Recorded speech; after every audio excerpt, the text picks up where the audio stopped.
this treaty in Lisbon. And before I finish, I do want to talk a little about consequences, because this is a very difficult terrain, because if you say there are consequences and they're serious, then the danger is you're saying people have only one choice, that they must vote yes. That's not the case. Everyone votes come in ones. That's all any of us have that go into the ballot box in this treaty. We've one vote.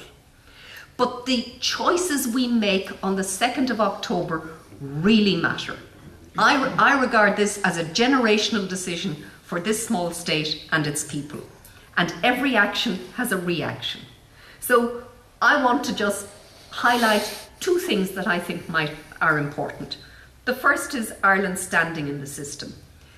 The member states, all 27, have put enormous energy into negotiating this treaty. It has been passed by about 7,000 parliamentarians across the parliaments of Europe. They didn't do it simply to impose the Treaty of Lisbon on all of us. They did it because they think it is necessary and right to have a reformed treaty for the EU for the 21st century.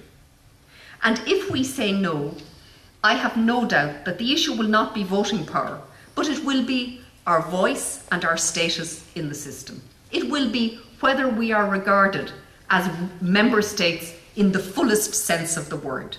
It will raise issues about our engagement in the system. The second thing I would say is I think it will have direct material impact.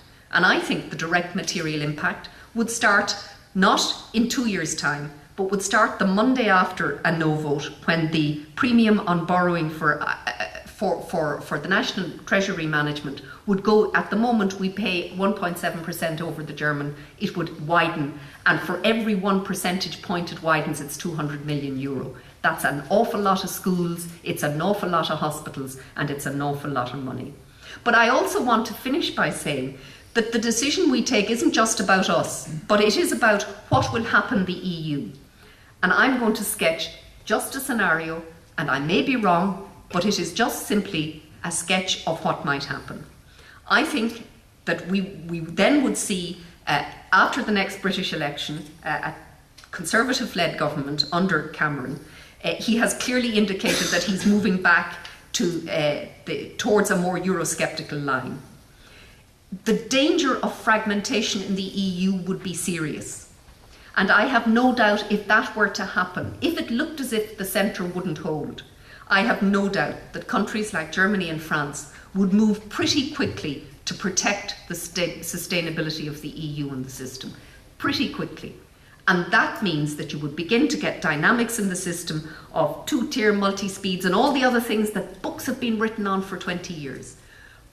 That we as a country would start that we would be the ones to pull that thread to create a Europe that is the least good Europe for us as a country, would be one of those tragedies of history that I hope won't happen. And I have already said to someone, I think if we vote no, I'll leave the country, because I'd rather be a stranger in another country rather than in my own land. I think that this really matters. This vote is one that will matter to generations.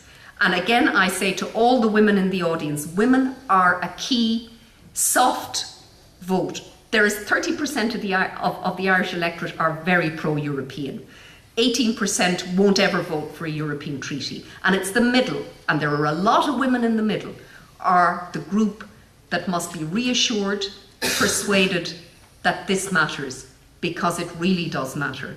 It matters to our children, it matters to the kind of Europe that we're going to live in, but it also is a choice. It'll send a very powerful message about who we are and where we belong.